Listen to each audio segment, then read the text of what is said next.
प्यारे बच्चों, नमस्कार। आज मैं आप लोगों को 11वीं में जो पाठ्यक्रम परिवर्तन हुआ है उसके बारे में जानकारी दे दूं। तो बच्चों, एक बात हमेशा ध्यान रखना, इस पाठ्यक्रम का जो प्रस्तावना है उस प्रस्तावना में आपको यह बताया गया है कि 10वीं कक्षा तक हिंदी का अध्ययन करने वाला विद्यार्थी समझते हुए पढ़ने एवं सुनने के साथ साथ हिंदी में सोचने और उसके मौखिक एवं लिखित रूप में व्यक्त कर पाने की सामान्य दक्षता अर्जित कर चुका होता है। उच्चतर माध्यमिक स्तर पर आने के बाद उन सभी दक्षताओं को सामान्य से ऊपर उस स्तर तक ले जाने की आवश्यकता होती है जहां भाषा का प्रयोग विविध व्यवहारों, क्षेत्रों की मांगों के अनुरूप किया जा सके। इसलिए प्यारे बच्चों, आधार पाठ्यक्रम साहित्य बोध के साथ साथ भाषाई दक्षता के विकास को ज़्यादा महत्व देता है। यह पाठ्यक्रम उन विद्यार्थियों के लिए उपयोगी साबित होगा जो आगे विश्वविद्यालय में अध्ययन करते हुए हिंदी को एक विषय के रूप में पढ़ेंगे या विज्ञान, सामाजिक विज्ञान के किसी विषय को हिंदी माध्यम से पढ़ना चाहेंगे। यह उनके लिए एक उपयोगी साबित होगा जो उच्चतर माध्यमिक स्तर की शिक्षा के बाद किसी तरह के रोजगार में लग जाएंगे। वहाँ कामकाजी हिंदी का आधारभूत अध्ययन काम आएगा। जिन विद्यार्थियों की रुचि जनसंचार माध्यम में होगी उसके लिए पाठ्यक्रम आरंभिक पृष्ठभूमि निर्मित करेगा। इसके साथ ही यह पाठ्यक्रम सामान्य रूप से तरह तरह के साहित्य के साथ साथ विद्यार्थियों के संबंध को सहज बनाएगा। विद्यार्थी भाषिक अभिव्यक्ति के सूक्ष्म एवं जटिल रूपों से परिचित हो सकेंगे।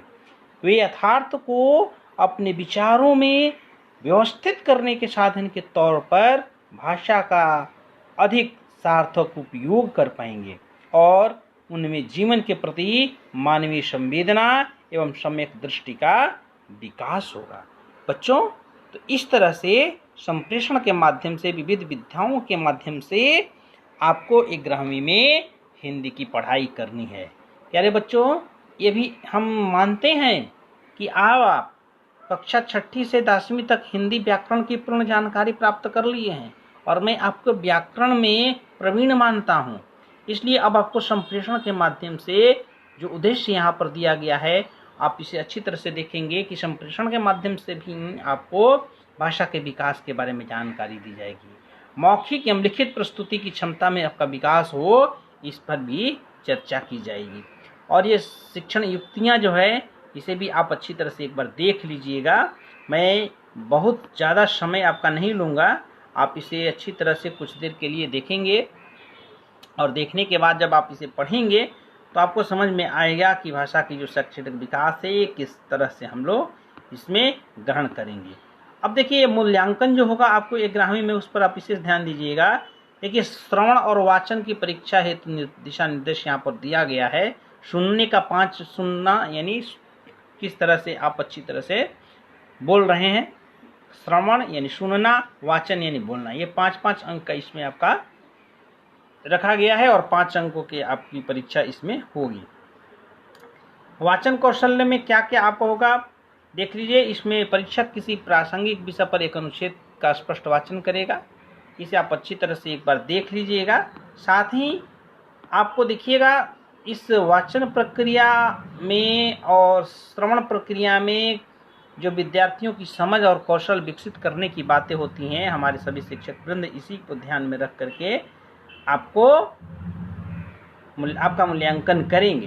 तो आप इसको अच्छी तरह से एक एक पॉइंट को देखिए और देखने के बाद आपको लगेगा कि किस तरह से आपको, अब देखिए इसमें आपको 10 अंक में आपको परियोजना कार्य भी रहेगा। 5 अंक का परियोजना कार्य में विषय वस्तु पर आपको मिलेगा।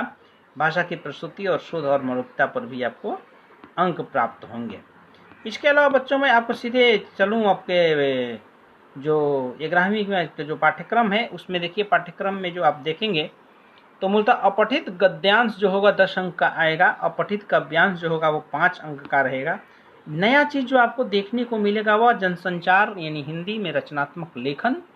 तो उससे संबंधित कुछ जो विषय है उसको आप तो 10वीं तक अध्ययन किए हैं, जैसे कि दी गई स्थिति घटना के आधार पर रचनात्मक लेखन, निबंधात्मक प्रश्न रहेगा 5 अंक का, यानी निबंध ही रहेगा, बट उसमें आपका रचनात्मक लेखन की शैली में इसे आपको लिखना होगा।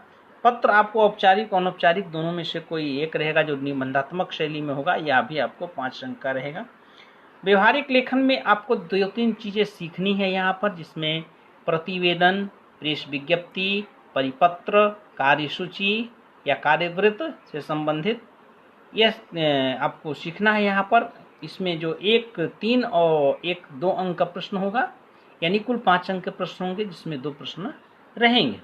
इसके बाद शब्दकोश से संबंधित बातें भी आपको 11वीं में की जाएगी, यानी शब्दकोश कैसे बनता है, शब्दकोश किसे कहते हैं, इस पर भी आपको बहुविकल्पी यानी ऑब्जेक्टिव क्वेश्चन रहेंगे 5 अंक के शब्दकोश पर।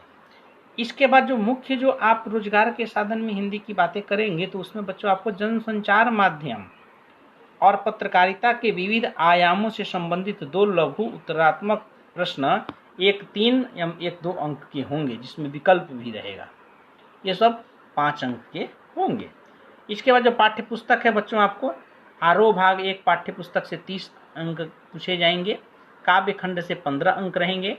इस काव्य खंड के 15 अंकों में आपको यदि विश्लेषण कर दिया जाए तो हम कहेंगे कि काव्यांश में अर्थ ग्रहण संबंधी जो प्रश्न होगा वह 6 अंक का होगा। काव्यांश में सौंदर्य बोध यानी इसको शिल्प सौंदर्य और भाव सौंदर्य से संबंधित प्रश्न होते हैं, 4 अंक के होंगे। कविताओं के विषय वस्तु पर आधारित 2 प्रश्न होंगे, जो एक 2 अंक का होगा और 1 3 अंक का होगा, जो 5 अंक होगा। इसी प्रकार से गद्य खंड जो होगा उसमें गद्यांश पर आधारित अर्थग्रहण से संबंधित 3 प्रश्न होंगे, जो कि 2 अंक के 1 होंगे, 6 अंक का होगा। पाठों के विषय वस्तु पर आधारित 4 में से 3 बोधात्मक प्रश्न होगा, जिसे 3-3 अंक के होंगे, 9 अंक के हो जाएंगे। और बच्चों जहाँ तक अब देखिए वस्तुनिष्ठ प्रश्नों का सवाल है, तो जो पूरक पुस्तक है, जो बितान है, उस बितान भाग 1 से आपके पाठों की विषय वस्तु पर आधारित 4 लघु उत्तरात्मक प्रश्न 2-3 अंक के एवं 2-2 अंकों के प्रश्न होंगे, विकल्प सहित होगा। 3 अंक के 2 प्रश्न होंगे और 2 अंक के 2 प्रश्न होंगे, यानी 6-4 10 अंक के प्रश्न पूछे जाएंगे। यानी प्यारे बच्चों, श्रवण और वाचन से संबंधित 10 मिल करके और परियोजना का 10 मिला करके 20 अंक, यानी कुल मिलाकर ये 100 अंक की परीक्षाएं आपकी होगी। जो पुस्तकें पढ़नी है आपको, आरोह भाग 1 और बितान भाग 1, और एक पुस्तक है अभिव्यक्ति और माध्यम। इस पुस्तक को आप NCERT के साइट से डाउनलोड कर लेंगे। यह पुस्तक जो है अब मार्केट में अभी अवेलेबल नहीं है। इसके साथ ही देखिए, चूंकि कोरोना वायरस के चलते कुछ पाठ हटा दिए गए हैं, लेट से आपके एकेडमिक ईयर शुरू हो रहा है, तो अप्पू के साथ 2.5 साल नहीं पढ़ना है, आत्मकथाप नहीं पढ़ना है, पथिक कविता नहीं पढ़नी है, विधायी संभाषण व्यंग है वो नहीं पढ़ना है, और रजनी नहीं पढ़ना है, ये सब आपको नहीं पढ़ना है। साथ ही चंपा काले काले अक्षर नहीं चिन्हती कविता नहीं पढ़नी। आपको महादेवी की 2 कविताएं हैं, हे भूख मत मचल, हे मेरे जूही के फूल जैसे ईश्वर, और सबसे खतरनाक कविताएं भी आपको अब नहीं पढ़नी है। तो प्यारे बच्चों, यही आपका 11वीं का पाठ्यक्रम है जो कि हटा दिया गया है, और इस पाठ्यक्रम के माध्यम से अब हम लोग आगे अपनी पढ़ाई शुरू करेंगे। और आपको यह हिंदी बहुत अच्छी लगेगी, जिसमें आप बड़ी ही तल्लीनता के साथ और बड़ी ही सहजता के साथ इसे स्वीकार करके अपने जीवन में भी बहुत कुछ करेंगे।